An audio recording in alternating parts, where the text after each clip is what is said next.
verso 15.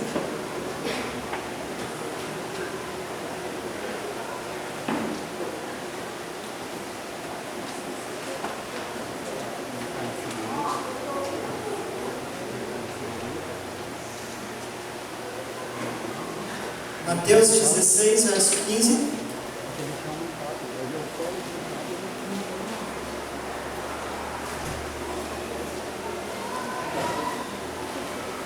Vou ser bem breve aqui, irmãos, porque hoje nós já pregamos aqui de diversas formas, né? Através do louvor, através das crianças, através do ministério de dança.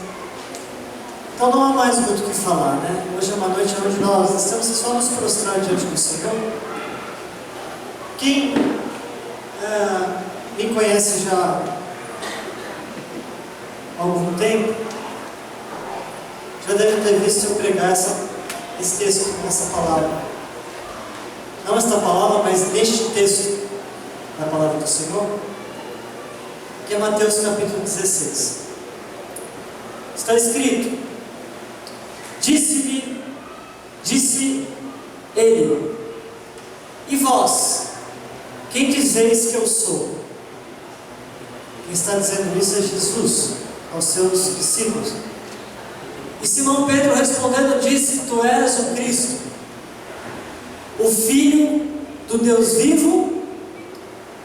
E Jesus respondendo disse: Bem-aventurado és tu, Simão Bar-Jonas, porque não foi carne e sangue que te revelou isso, mas meu Pai que está nos céus.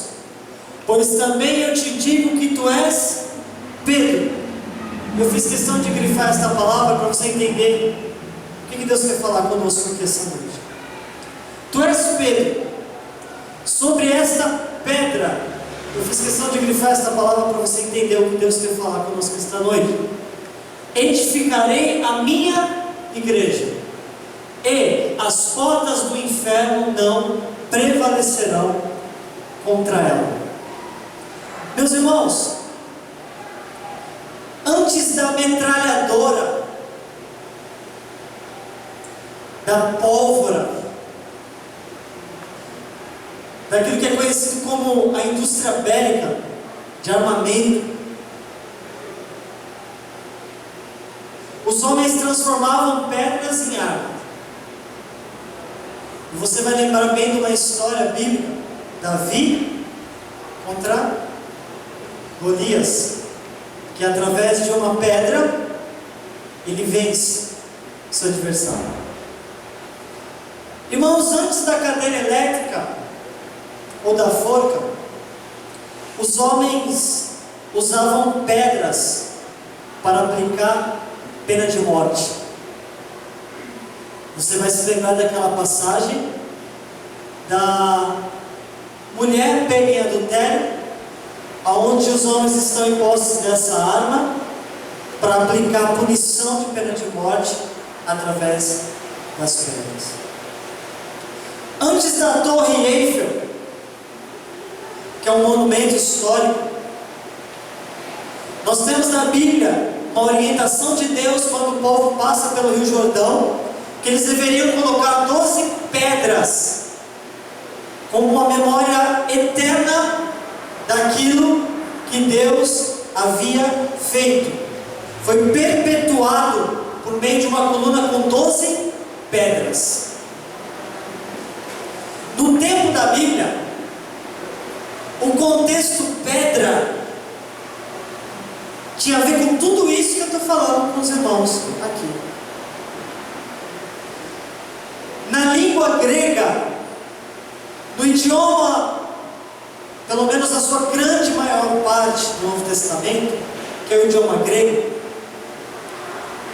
há sempre um jogo de palavras, da qual quando nós examinamos, ou uma expressão que eu gosto muito, que eu ouvi uma vez o pastor Hernandes Dias Lopes, que é sem dúvida um dos maiores pregadores hoje na nossa nação, ele fala a respeito de que há algumas passagens bíblicas em que devam ser cavadas, como uma mina de ouro. E cavar, talvez seja o mesmo daquilo que Jesus disse: examinai as Escrituras. E examinar é algo mais profundo do que você ler de forma superficial. Nós estamos diante de uma passagem da qual deve ser examinada, cavada, para você absorver tudo o que esse texto significa para nós no dia de hoje, da qual nós estamos aqui celebrando a ressurreição de Jesus Cristo. Pedra no contexto da Bíblia é algo extremamente profundo, para não dizer complexo. Na língua grega, eu acredito ser muito mais complicado e difícil do que o português. Quando você investiga um pouquinho, é claro que para você se transformar num especialista da língua grega, pelo amor de Deus, né? Como é difícil nós nos tornarmos especialistas no inglês, né? Com muita dificuldade, imagina o grego. Por que isso? Porque para você entender esse jogo de palavra, em português você diz eu te amo para sua esposa, o mesmo eu te amo você pode dizer para um amigo, o mesmo eu te amo você diz para o namorado, a noiva, e o mesmo eu te amo também é dito para o animal. Talvez alguém tenha o hábito de dizer para o cachorrinho, para o gato, para o cachorro, para o passarinho, para o papagaio, eu te amo, né? Só que no grego existe uma palavra amor para cada tipo de situação. Você tem um tipo de amor que é usado para falar para o esposo, para a mulher. Você tem um tipo de amor para falar para o amigo. Você tem um tipo de amor quando você está mencionando o que Deus sente por nós. Há uma palavra diferente para cada. E aqui nesse texto não é diferente. Há um jogo de palavras nesse texto. Esse jogo de palavras é algo que transforma um texto simples em um texto profundo, para você entender. Depois que Pedro tem essa revelação extraordinária a respeito de Jesus, porque Pedro está dizendo assim: o Senhor é o Cristo, palavra ungido de Deus, Messias, Salvador. Quando Pedro menciona tu és o Cristo, ele está dizendo, toda a religião judaica esperava o Messias, esperava o enviado de Deus, o Salvador. E ao longo da história judaica, pelas escrituras hebraicas do Antigo Testamento, essa palavra Salvador, Messias, um dia Deus enviará, ficou percorrendo aquele povo. E quando Pedro diz para Jesus, eu sei que tu és o Messias, o ungido, o Cristo, ele está dizendo, tu és aquele que viajou o universo, os céus, e chegou, nasceu de uma virgem, e é o ungido de Deus, o enviado de Deus, o Messias, que veio para nos salvar. Tu és aquele que João Batista apontou na fila daqueles que iriam batizar e disse, eu não sou digno de desatar a sandália dos seus pés, porque tu és o Cordeiro de Deus, quem tira o pecado do mundo. Tu és aquele que redime Israel, tu és aquele que perdoa os nossos pecados, tu és o Cristo. Era isso que Pedro estava dizendo numa simples palavra, tu és o Cristo. Aí Pedro diz, não pode ter sido carne e sangue, essa revelação não é humana, ela tem que vir do Espírito, ela vem de Deus, é Deus quem está nesse negócio, é Deus quem te revelou, Pedro. Aí ele continua, bem-aventurado és tu, Simão, nome dele judaico, Bar Jonas, Bar, filho Jonas, o pai dele. Até agora tudo está dentro da parte humana, mas ele continua, porque não foi carne e sangue, mas meu Pai que está no céu, que te revelou que eu sou ungido. É só o Pai quem revela quem realmente é Jesus em nós e através de nós. É o Pai e não uma religião, uma igreja, um pastor, um discipulador humano quem revela, mas o que aconteceu em você, discípulo de Jesus, não foi carne e não foi sangue que realizou, mas foi o Espírito de Deus quem realizou na tua vida. Você é de Jesus, Você é propriedade de Jesus e há uma revelação deste nome na tua vida. Foi o que te trouxe aqui a este lugar essa noite. Alguém pode dizer um amém? Se isso é verdade? É mais do que uma conversinha, é o Deus Pai revelando Jesus em nós e que Ele revele também através de nós. É espiritual. Aí ele continua e diz assim: agora eu vou dizer quem você é, Pedro. E aqui começa o jogo de palavras, porque Jesus diz o seguinte: tu és Pedro. E quando você pesquisa essa palavra no idioma original, tu és Pedro, ele está dizendo o seguinte: tu és Petrus. A palavra Petrus no original tem a ver com pedra. Por isso comecei te dizendo a respeito do contexto sobre pedra na Bíblia. Quando diz tu és Petrus, ele está dizendo que tu és pedra. Mas lembra que na língua grega você usa várias palavras para determinar algumas coisas. O eu te amo tem várias conotações, a pedra não é diferente. Quando ele diz tu és Petrus, ele está dizendo tu és fragmento de pedra. Tu és a lasca da pedra. Tu és uma pedra que pode ser movida, removida. Tu és uma pedra que pode ser lapidada, onde se pode extrair fragmento de pedra. E ele continua, sobre essa pedra, ele falou uma outra pedra. E essa outra pedra não é Pedro, porque essa pedra que ele falou agora é Petra, e não Petrus. Petrus, fragmento.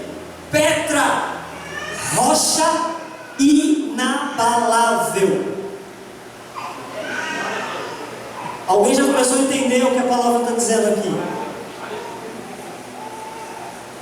Pedro, tu és Petrus.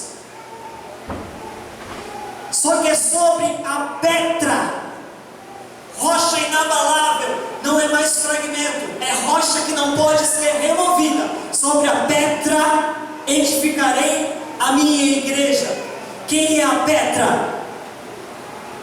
Cristo Jesus.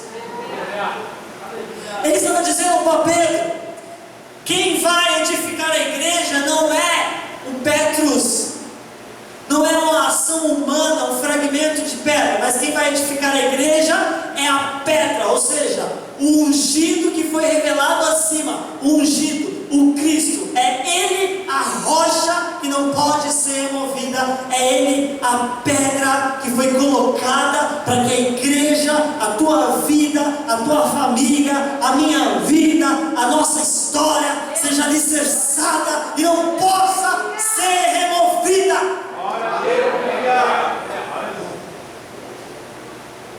Avança para mim, por favor. Salmo 118, verso 22.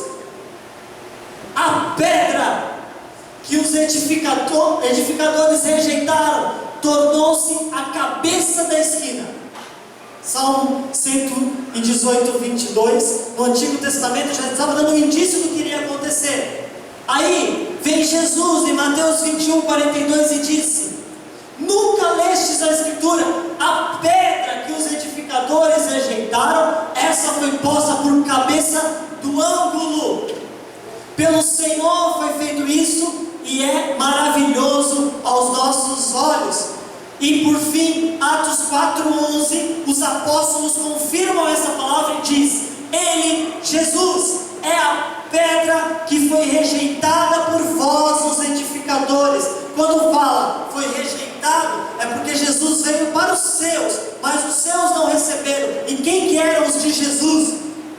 Os judeus,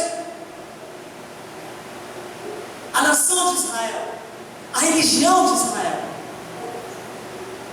Ele veio para os seus, para o seu povo, do meio deles, a pedra. Só que os edificadores, na hora de construir, olharam para essa pedra e a rejeitaram. Olhou e não recebeu, utilizou, a qual foi posta por cabeça de esquina. Quando há esse jogo de palavras na Bíblia Sagrada a respeito de pedra, eles estão falando das construções. Eles estão pensando nas construções romanas. Eles estão pensando nas construções das casas. Quando ele fala pedra de esquina, o Valdo está aqui para me ajudar, que é um construtor abençoado, um cara que manja mesmo do que nós estamos falando aqui. Mas só que, por exemplo, quando nós construímos paredes, entre uma parede e outra é colocado o que, Valdo? Uma coluna. Essa pedra de esquina é justamente a que dá sustentação, encosto, firmeza. É a base também, o fundamento. Pense numa época da Bíblia onde não havia concreto ou argamassa, que cola, argamassa, né? Também. Então pedras eram colocadas sobre pedra e havia, através desta pedra que era a pedra que os edificadores rejeitaram, a pedra angular, a pedra de esquina, que sustentava o edifício, que sustentava a construção. Avança para mim, por favor, já. Mais um. Quando você pensa nas construções romanas, você sempre vê algumas coisas arredondadas assim, não vê? Geralmente nas construções romanas da Roma Antiga, você vê essas construções. Eis a pedra angular. Olha o que Jesus está dizendo que Ele é. Meus irmãos, está vendo essas pedras em volta? E a pedra angular é o centro. A construção era montada em volta, e quando chegava em cima, havia uma pedra única, diferente de todas as pedras. A pedra angular, que era de forma quase que cirúrgica preparada, para que quando essa pedra com uma estaca fosse colocada na construção, a construção firmava. E essa pedra tinha o poder de empurrar as outras pedras para que houvesse a firmeza de um lado para o outro e não há nada que pudesse removê-la. E se remove essa pedra, a construção cai. Essa é a pedra angular que a Bíblia fala. Este é Jesus na minha vida e na tua vida. Avança, por favor. Mais um. Aqui, uma construção, agora, que fica mais claro para você entender. A pedra angular, que dá sustento, que dá firmeza, por onde nós estamos, por onde está alicerçado tudo em volta. Aí, lá em Pedro, capítulo 2, primeira carta de Pedro, capítulo 2, diz que nós somos pedra viva. Já leram isso? Alguém se lembra dessas palavras? Nós somos pedras vivas. Vocês se lembram? Pedras vivas. Sabe o que é pedra viva? Um rabino em Israel explicou da seguinte forma: essas pedras em volta da pedra angular era chamada de pedra viva. Por quê? Porque essas pedras que estavam em volta, elas eram moldadas de forma muito mais fácil. Elas eram moldadas, elas eram ajustadas para que outras pedras fossem colocadas sobre elas, e assim pudesse fazer esse desenho. Pedras vivas, porque elas podiam ser moldadas. Pedras vivas, porque elas podiam ser empilhadas. Diferente da função da pedra angular, é diferente da pedra angular. E a Bíblia diz assim para mim e para você: vós sois pedra viva. Você sabe por que você é pedra viva? Segundo a Bíblia Sagrada? Porque você pode ser moldado para que nós possamos sustentar, apoiar uns aos outros.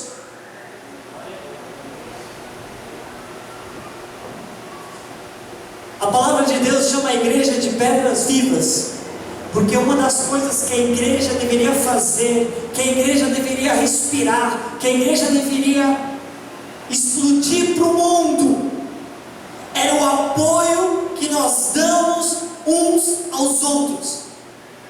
Era a força que nós demos uns aos outros, principalmente no dia mau, principalmente no dia da angústia. Você é pedra viva, e Deus te chamou para você ajudar, para você sustentar, para você levantar o caído, para você apoiar aqueles que hoje estão cegos, que não conseguem ver aquilo que Deus quer fazer.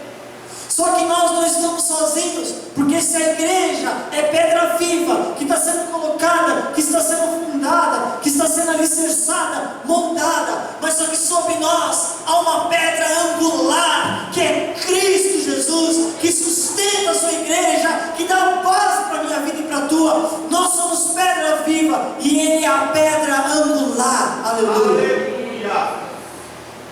Glória a Deus. Assim, por isso, também na Escritura contém: eis que põe em Sião a pedra principal de esquina, eleita e preciosa, e quem nela crê não será confundido. Aleluia. Quem crê na pedra, crê Cristo, não será confundido. Deus tem luz para a tua vida. Deus tem luz para a minha vida neste dia da ressurreição do Cristo. Ele ressuscitou, e por isso há luz sobre a tua vida. E assim, para vós os que credes é preciosa, mas para os rebeldes, a pedra que os edificadores reprovaram, essa foi a principal de esquina. Muitos não ouviram, muitos não estão vendo Ele hoje, mas você viu uma pedra que foi colocada sobre a terra. A pedra que foi rejeitada, por você não foi. Você é de Jesus, e essa pedra tem que alicerçar a tua vida, em nome de Jesus, meus irmãos. Assim que já não sois estrangeiros nem forasteiros, mas concidadãos dos santos e da família de Deus, edificados sobre o fundamento dos apóstolos e dos profetas, de que Jesus Cristo é a principal pedra da esquina, no qual todo edifício bem ajustado cresce para templo santo do Senhor. Está ouvindo o que Deus está falando com você? No qual também vós juntamente sois edificados para a morada de Deus em Espírito. O que Jesus fez na tua vida? O que Jesus representa para você?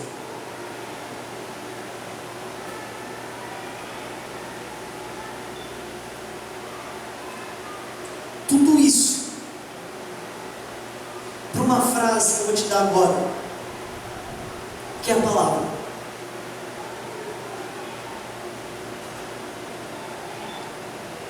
Se Cristo Jesus não for a base, o alicerce, a sustentação da tua vida, nada será mais eficaz do que isso. Nós estávamos aqui ontem de madrugada em oração, e o pastor Demi falou isso para mim. Eu falei: nós precisamos comunicar isso para a igreja. Em quem ou em o que você está tentando colocar a tua vida? Está imaginando que isso vai te sustentar, que isso vai te fazer sobreviver? Em quê? Ou em quem? A palavra nessa noite de Páscoa da ressurreição, está dizendo o seguinte para você: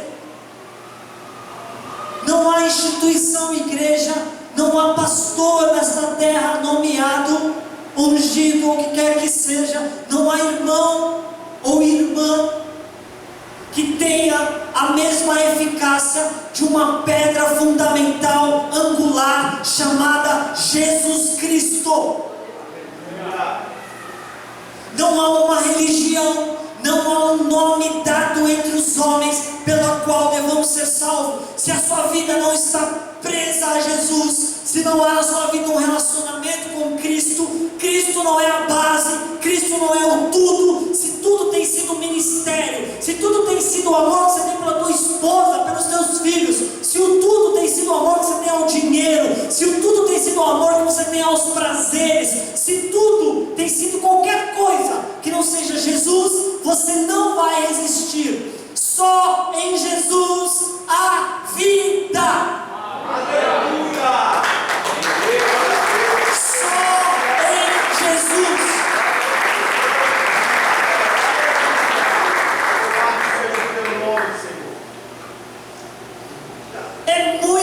sério. Porque muitas vezes nós achamos que estamos alicerçados em Jesus, mas na verdade nós estamos alicerçados no nosso emprego. Nós achamos que estamos alicerçados em Jesus, mas estamos alicerçados no nosso ministério, nos nossos dons, nosso talento. Estamos alicerçados em Jesus, mas na verdade nós estamos alicerçados ao bem-estar que Ele trouxe para mim e para você. Ao bem-estar que a vida talvez tenha nos dado, ao bem-estar que talvez não tenha sido Jesus, mas talvez tenha sido a simples consequência de um esforço que você fez. E aí, esse esforço, porque meu irmão, qual que é a lei da prosperidade? É você pedir para Deus ficar multiplicando a sua conta bancária? É você jejuar e orar para que a sua conta bancária aumente cada vez mais? Não, a lei da prosperidade diz o seguinte: trabalho. A lei da prosperidade diz o seguinte: você trabalha, você se dedica, você se esforça para aquela atividade da qual você está envolvido e você simplesmente recebe por conta disso. Não há prosperidade maior do que essa. Não há maior eficácia, não tem oração que você faça mais poderosa do que essa, de alguém que olha para a vida e fala: eu vou estudar, eu vou trabalhar, eu vou me dedicar, eu vou fazer algo para mim ter um sustento, uma vida digna. Que é o que vocês, a maioria aqui, todos fazem. Isso é uma lei da prosperidade. Aí a consequência vem, e a consequência é o bem-estar. Aí nós agarramos este bem-estar e falamos: Ele é o meu alicerce. Não, o seu alicerce é Jesus. Só pode ser Jesus. Você olha para a sua família, e você olha para a sua família, e você vê um bem-estar acontecendo na tua família. Uma família que está caminhando, que está prosperando, que está sendo feliz. Está tudo resolvido na parte sentimental, está tudo resolvido na parte financeira, está tudo resolvido na educação dos filhos. E você coloca: o meu alicerce é minha família, então eu não preciso ter relacionamento com mais nada. Não, o seu relacionamento é Jesus. O seu relacionamento é Jesus. Se a sua família não estiver sobre a rocha que é Cristo, não subsiste. Eu não estou falando de bem-estar ou mal-estar. Eu estou falando que Jesus é o que sustenta todas as coisas. A rocha e na balaia. Eu sou como Pedro. Você é como Pedro. Nós somos Petros. Lasquinha de rocha. No máximo que nós conseguimos ser é essa pedra que eu apresentei para vocês, que é colocada para nós sustentarmos uns aos outros, ajudarmos uns aos outros. Mas a única pedra angular é Jesus. Se a sua vida não está alicerçada em Jesus Cristo, o Deus que ressuscitou, meu irmão, toda a sua fé é vã. Só em Jesus a vida. Vamos falar para todos os jovens aqui, mulheres, homens, para você que o tempo inteiro escuta de alguém dizer assim: ah, eu estou insatisfeito com isso, eu estou insatisfeito com aquilo, eu não concordo com isso, eu não concordo com aquilo. Aí nós ficamos a vida inteira como igreja tentando moldar tudo para agradar todo mundo. Você vai moldando a tua vida sempre para agradar todo mundo. Ah, nós precisamos fazer alguma coisa. Pastor citou isso ontem. Precisamos fazer alguma coisa para os jovens. Vamos começar a colocar uns cultos aqui e jogar o ritmo do momento. E vamos fazer, vamos atrair os jovens, porque aí nós vamos alicerçar eles vão ficar. Se os jovens não forem alicerçados em Cristo, não há nada neste mundo que segure um jovem na igreja, que segure um esposo, que segure uma mulher, que segure um filho.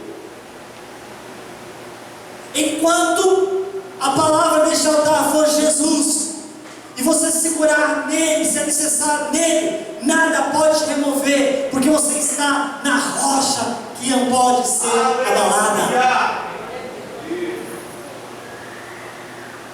Não há estratégia maior do que uma estratégia chamada Cristo. Cristo. Como está o seu relacionamento com Cristo? com a igreja talvez está tudo bem, porque com o ministério talvez está tudo bem, com o seu esposo, com a sua esposa, com os seus filhos, está tudo bem, ou não. Mas não é disso que eu estou falando. Eu estou perguntando como está o seu relacionamento com a pedra angular.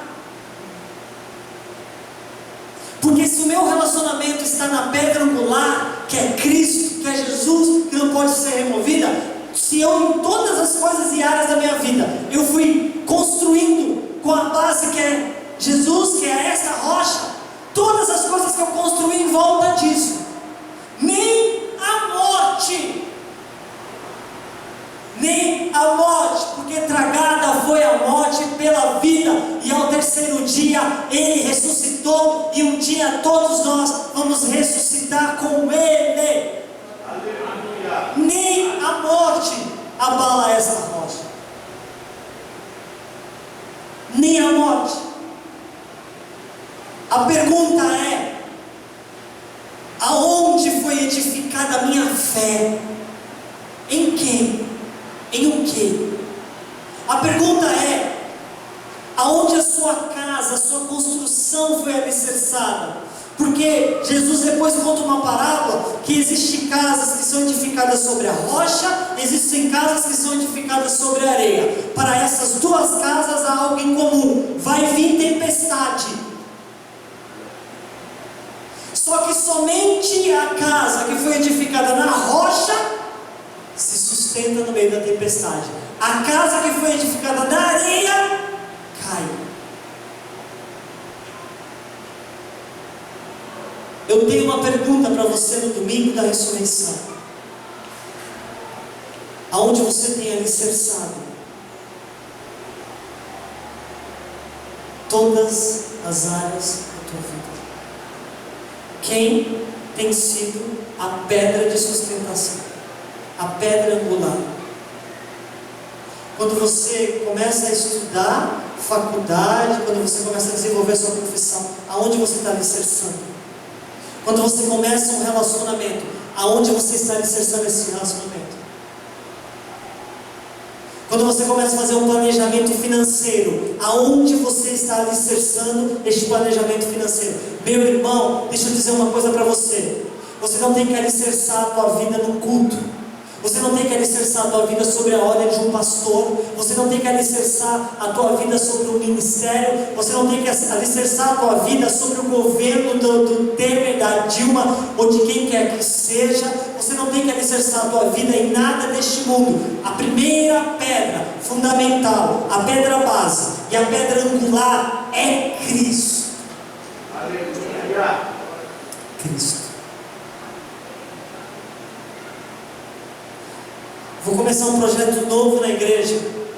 A base dele é Cristo. Eu quero desenvolver uma área ministerial na minha vida, Cristo. Eu quero fazer um curso agora para desenvolvimento profissional, Cristo. Eu não sei se eu começo ou não começo o relacionamento, então para quem que eu corro? Para quem que eu alicerço a vida? Cristo, Jesus. E não tem acontecido isso. A grande maioria, eu encerro aqui, das pessoas tem olhado para a igreja e não tem visto Cristo como base, mas tem visto aquilo que Ele pode dar. Se cair,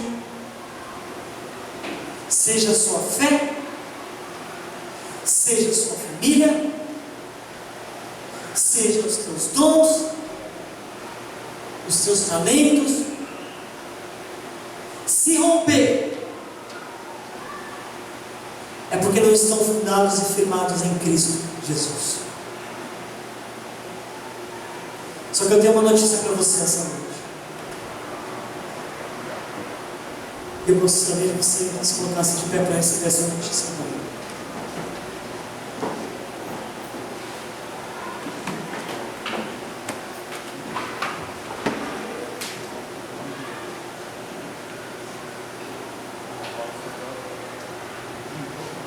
Na sexta-feira da paixão,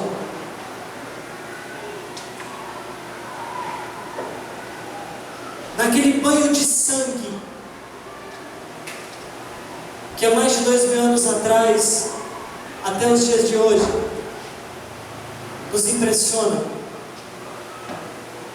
Aquele banho de sangue do Cristo, do ungido.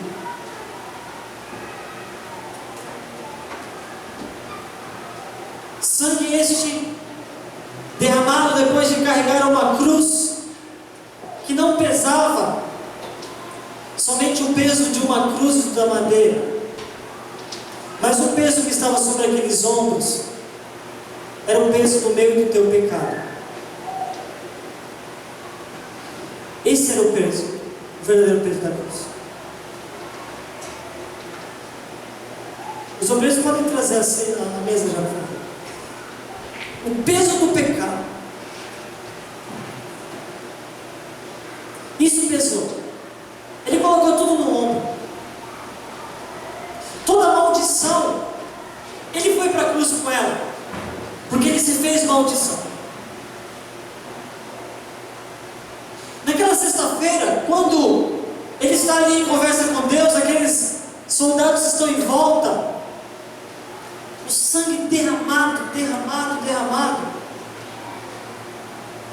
As pessoas olham para Jesus, o Cristo, e naquele momento elas estão dizendo: não há nada nesse homem. Os seus discípulos mais íntimos estão dizendo, escute aqui, os seus discípulos mais íntimos estão dizendo: cadê aquele homem que nós vimos andando sobre as águas? Cadê aquele homem que nós vimos um morto ressuscitar através de uma palavra? Lázaro, sai para fora. Cadê esse homem? Porque esse homem está jorrando sangue. Por que ele não faz nada? Por que ele não impede isso?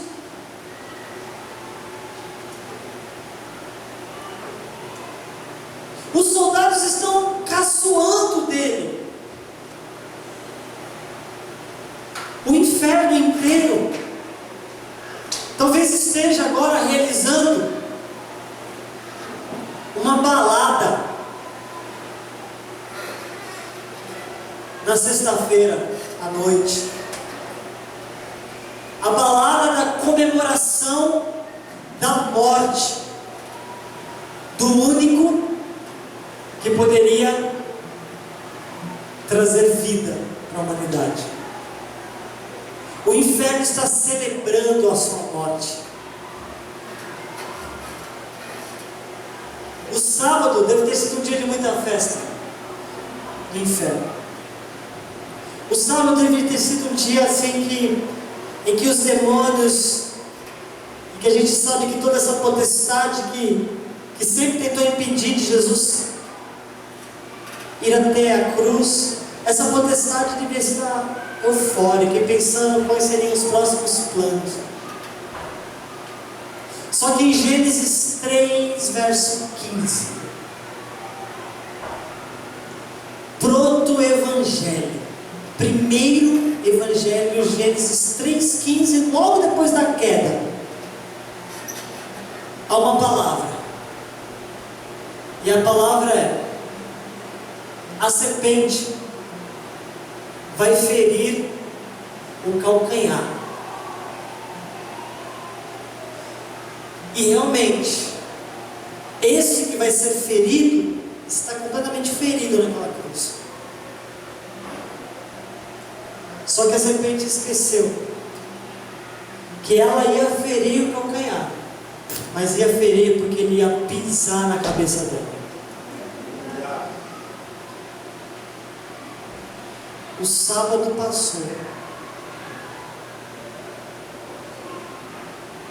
e chegou o domingo da ressurreição. Esse domingo que está sendo aqui simbolizado hoje, e algumas mulheres foram até o túmulo para realizar o ritual que todo judeu realizava quando ia sepultar os seus mortos. E sabe o que havia na porta do sepulcro? uma pedra.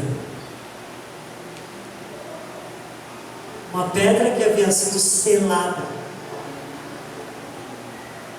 E aquelas mulheres, sem dúvida, perguntavam: o que nós vamos fazer com essa pedra? E como nós vamos levar as especiarias e passar as especiarias no corpo de Jesus, se esta pedra está selada? Só que aquela pedra era Petrus. Aquela pedra era fragmento de pedra para Deus, e ela podia ser removida. E ela podia ser removida por uma pedra que é a maior de todas as pedras. E Jesus rola aquela pedra do sepulcro.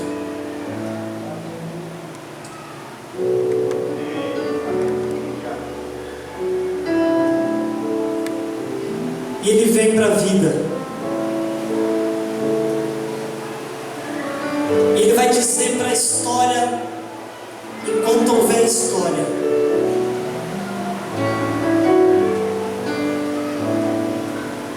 tragada foi a morte pela vida. E quando aquelas mulheres entram, Ele não está aqui. Ele ressuscitou.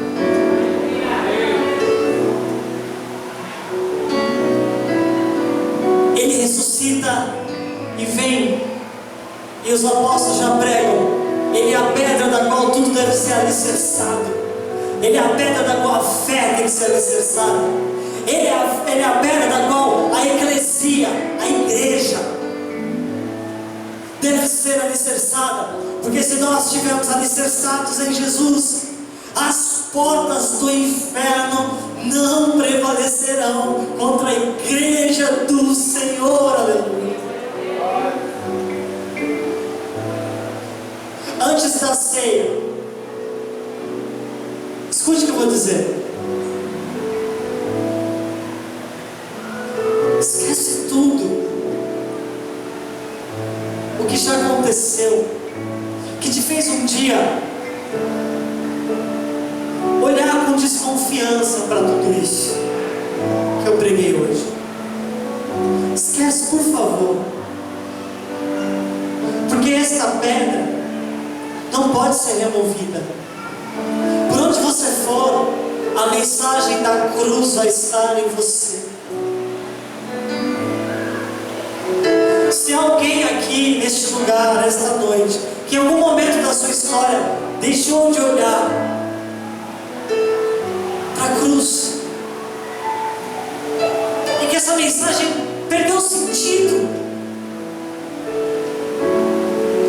eu quero te fazer um convite.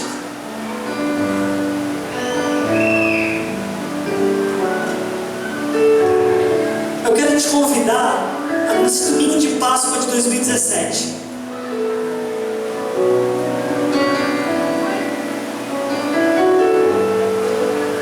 afirmar tua vida de novo na rocha que é Cristo.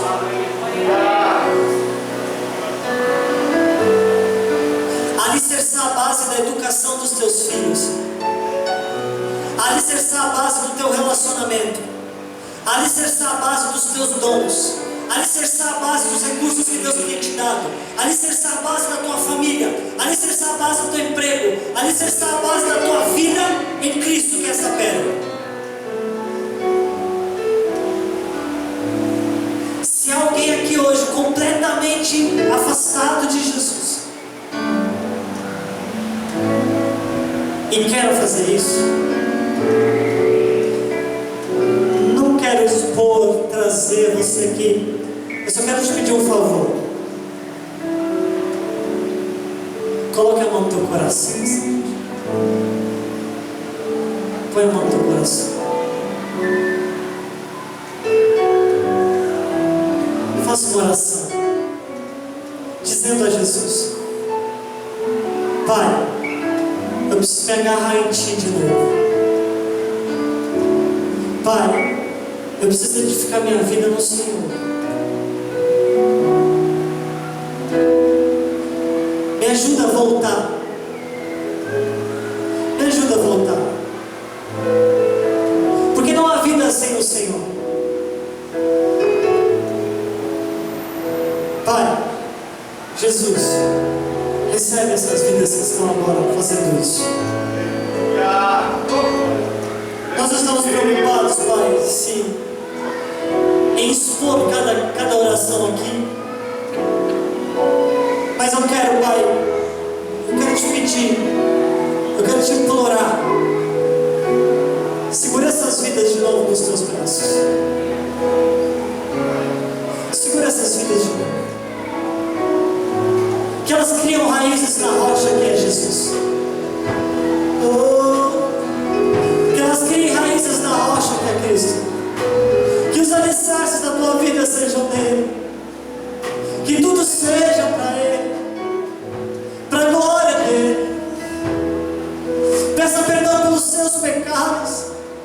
Renova a tua aliança hoje, em Cristo, para Cristo, por toda a sua vida. Que Ele seja o alicerce. Aleluia. Aleluia. Que seja para a glória do Senhor. Aleluia. Renova a tua aliança diante de Deus, que é a rocha eterna, a pedra angular, o Deus vivo. Em nome de Jesus. Em nome de Jesus.